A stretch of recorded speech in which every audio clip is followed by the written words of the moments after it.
Hello everyone, welcome back to Believer Science Academy, Bengaluru. This is the daily news analysis. Before we start the analysis, I would like to take this opportunity to wish you all a very happy Onam as well as happy Teachers Day. Take a break, enjoy the day, and don't forget the goal, that is achieving UPSC. So in that aspect, few of the articles for your preparation. On 5th September 2025, the first article is about GST revamp, mixed sectoral impact. We'll discuss who are the beneficiaries, who are the losers here. First is about auto sector.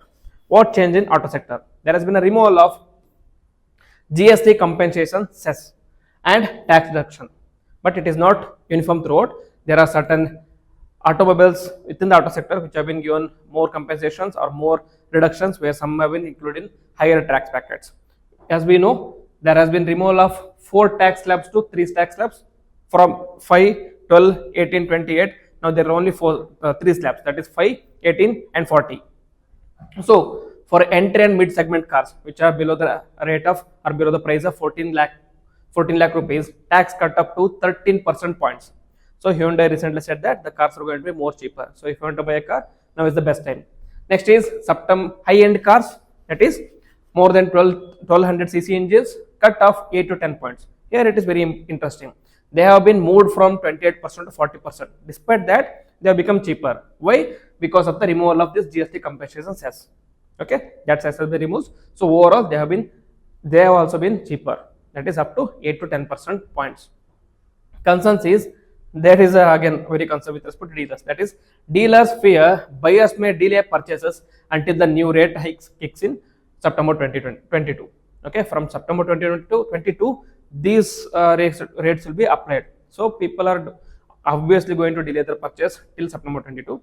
So they are buyers are making delay here because they are in the fear that they have already purchased the bikes or the automobiles at the initial rate, but now the people are going to wait for this particular day.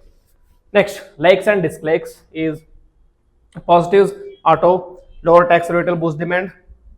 Mixed with respect to goods, insurance sector, good for consumers but could eat into profits of insurance. Next, upset is airlines. 18% rate on non-economy tickets makes premium travel more expensive, potentially making some routes unavailable or unviable as well. Next, positive is pharma will make medicines more affordable. So you can see a trend here. All the things which are very necessary for the common people have been given lesser GST, have been given in almost 0 tax slab or 5% tax slab, so that they can boost demand. Next is pharma medicines have been made affordable, and consumer appliances firms will lower the prices ahead of the festive season. So this festive season there will be lots of buyers. Next, mix insurance sectors and then apparel makers higher GST on expensive clothes, and as a result it will lead to a negative outcome. And automobile dealers, though lower taxes are welcome, there are concerns about potential delays in purchases. Next, upset with respect to upset, vegetable oil makers. Inverted duty structure should be removed for vegetable oils. That is what the demand is. And micro and cottage entrepreneurs, increase in rate on labor charges will increase cost for MSMEs. So Narendra Modi said that poor, neo middle class and middle class women, students, farmers, youth, everyone will benefit out of this GST 2.0. Next, pharmaceuticals. Obviously, it is going to boost demand with the rationalized rates. Consumer appliances, rate cuts to spur festive season demand. Renewable energy, GST and renewable components has been cut from 12% to 5%. However, electric vehicles have been retained at 5% only.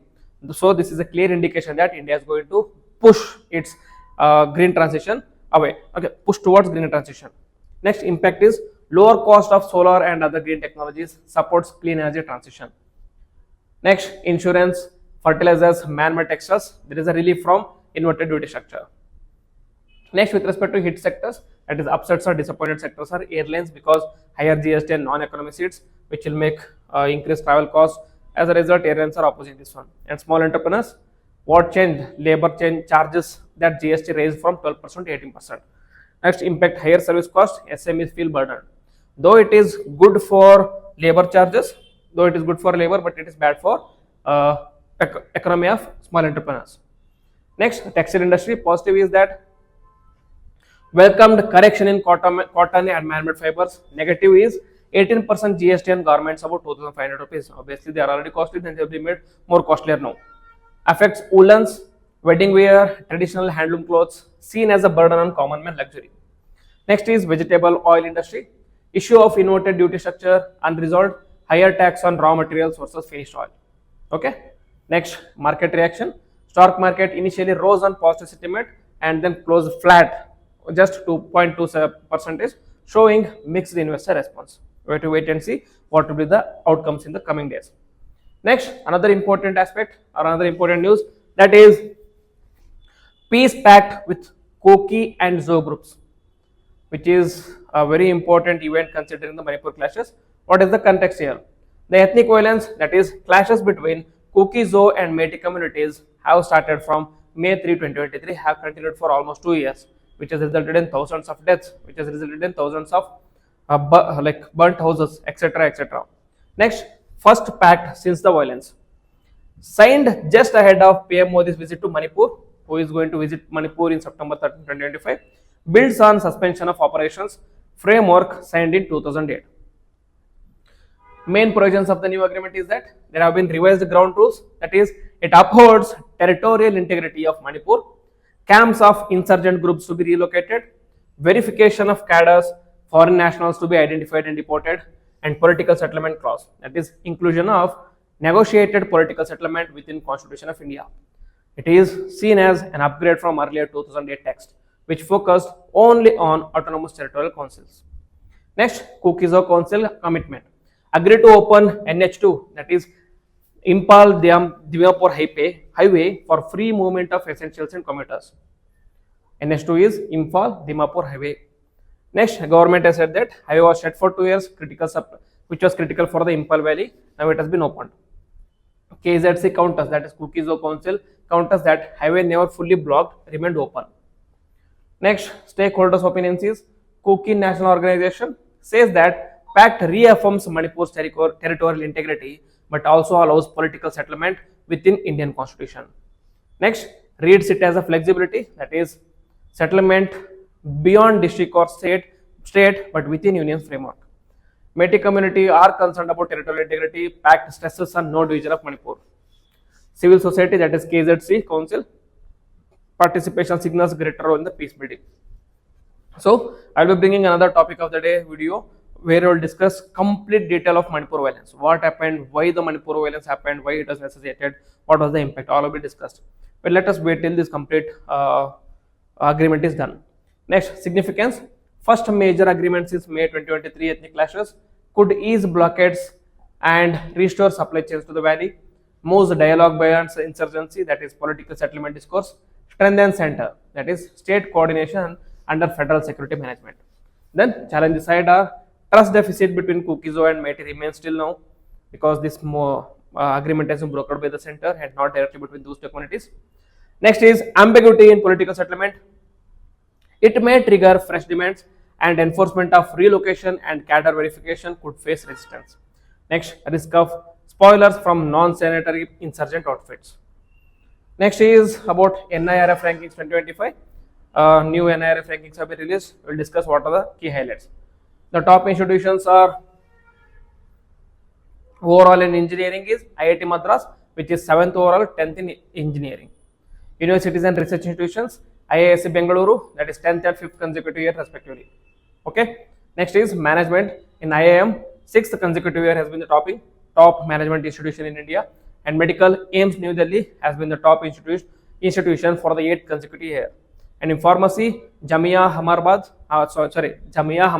in New Delhi, and architecture planning, it is IIT Roorkee, and colleges, Hindu College of Delhi, which replaced Miranda House, which was the previous topper in this college criteria.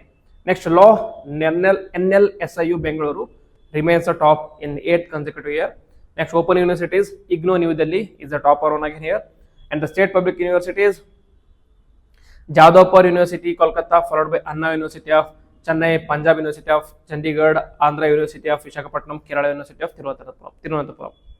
So, composition of top 100 institutions, overall category is 24 state universities are there in the top 10, top 100, 22 private deemed universities, 19 IITs plus IIScs, 9 private universities, 8 NITs, 7 central universities, 5 medical institutions, 4 IISCRs, 1 college and 1 Indian agriculture research institution.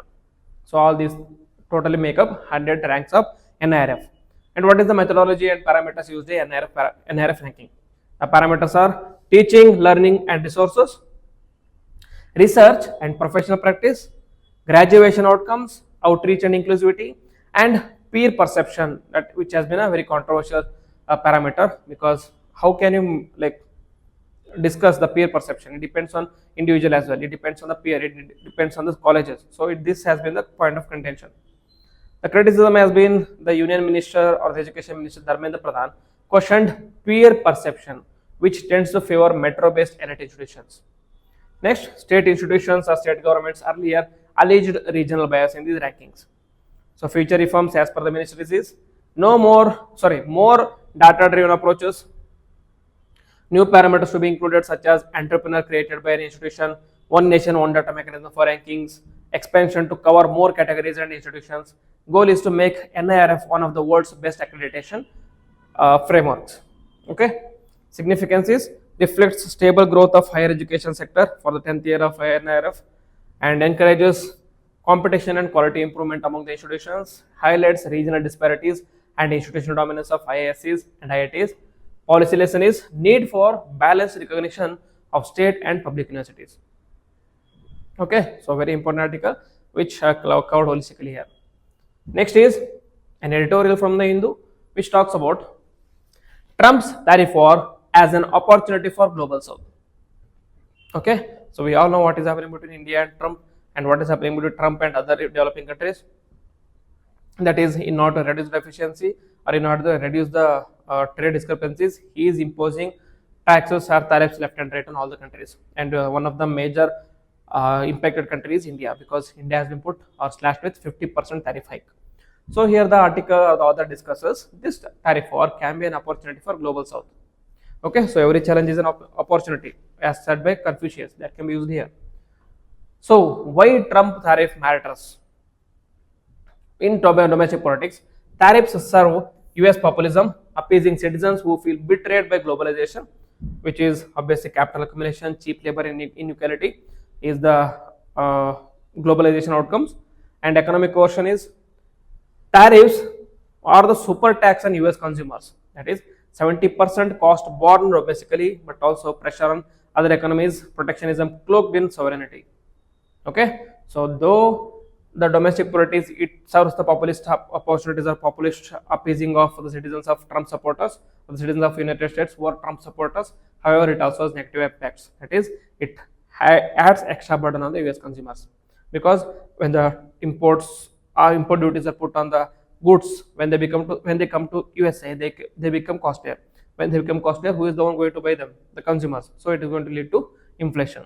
When the more money is spent on essential goods, they will have less money to spend on other essential goods as well. That is what. Next, US imposes 350% duty on tobacco, 200% on dairy, 120% on fruits, while pushing India to open agri markets. India's textiles, gems, auto and metals have been hit here, and the strategic objective is bipartisan consensus in US to check China's rise, retain dollar dominance, secure rare earth supply chains, use tariffs as leverage in Russia-Ukraine conflict, and multipolar geopolitics. Okay. Next, implications for India. Partnership with USA disrupted, that is 25 years of steady growth ties have been shaken at the moment. Shaken to the core because of all the statements or controversial remarks that have been made by Trump administration. Recently, Peter Noah called Ukraine war as the Modi's war, and also said that the Brahmins are the ones who are making benefit out of this blood money or import from Russia. So these are some controversial remarks which are aimed at destabilizing India and Indian domestic consumers as well as politics. Next, US-Pakistan rapprochement, that is which weakens India's leverage, which India fought hard for 20 years. Next, India pressured, that is stopped oil import from Iran and Venezuela, waived cotton duty, lost autonomy. Okay, despite agreeing to all these things, USA is now pushing India for another sanction. Then China-Pakistan axis strengthened, leaving India vulnerable on the northern borders. So diaspora diplomacy and personalized foreign policy failed to protect economic interest. So India is at a tricky position. So what should India do? So India should convert this challenge into an opportunity. How? Re-examine strategic convergence with USA. That is, avoid blind alignment, defend autonomy, maintain energy security, maintain strategic autonomy. confront US assertively, that is, bullies respond only to strength, negotiate from a position of power, and then return to multi alignment, that is, neo non alignment, balance USA, China, Russia, and Global South partnerships all together. Then fix the structural weaknesses at home. Manufacturing at 4-decade low, high unemployment, stagnant private investment, weak R&D, underutilized PSUs, etc. And decline trust of economic stakeholders. So we need to fix these structural weaknesses at home itself. Then lead global south, very important aspect. Champion multipolarity as alternative to USA's unipolarity or USA China's bipolarity. Then push for a new economic deal, equitable trade, debt relief, stronger multilateralism with global south. Forge bipartisan domestic consensus on the foreign policy. So India should take this challenge as an opportunity. Okay, it should become the global south leader and also focus on its domestic industry. It should follow what China did in 1980s and 1990s. Next, the prelim pointers. The first topic is the land subsidence. What is land subsidence? It is the gradual setting or sudden sinking of Earth's surface. Gradual setting or sudden sinking of Earth's surface occurs when ground loses strength or support capacity, causing downward displacement. Causes are both natural and anthropogenic causes are there. In the natural factors, volcanic activity, earthquakes and tectonic shifts, collapse of underground cavities, compaction of fine grained sediments, all these things are natural factors. And anthropogenic factors are excessive groundwater extraction, which is the most common one, lead to compaction of aquifers. Then mining activities, subsurface energy extraction, oil, gas, geothermal, and rapid urbanization, that is load on fragile geology. Okay, all these things are anthropogenic.